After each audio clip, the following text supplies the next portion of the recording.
పక్కన పెట్టుకున్నాం. ఆకులు కూడా తీసుకుని అమలొచ్చు.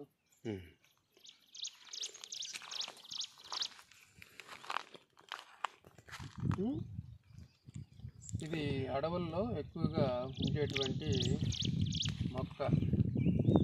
ఈ మొక్కని దంతి చెట్టు అంటారు.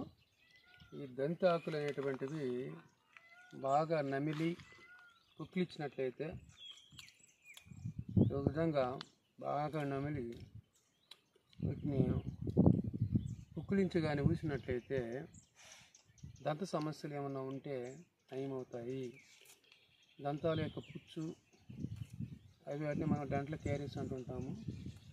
ఇవి దంతం యొక్క మూల భాగానికి, అంటే రూట్ ఉంటుంది కదా దంతానికి, ఆ రూట్ అనేటువంటిది గట్టిగా దవడల్లో ఫిక్స్ అయ్యేలాగా దీనిలో ఉండేటువంటి ఆకులో ఉండేటువంటి ఆల్కలాయిడ్స్ పనిచేస్తాయి. ఇది రెగ్యులర్గా మనము ఉదయం పూట నమిలి పుక్కిలిస్తూ ఉన్నట్లయితే దంత సమస్యలు ఏమన్నా కూడా తగ్గిపోతాయి. కాబట్టి ఈ ఆకులు అనేటువంటివి మీ ప్రాంతాల్లో అడవుల్లో ఎక్కువగా ఉంటాయి.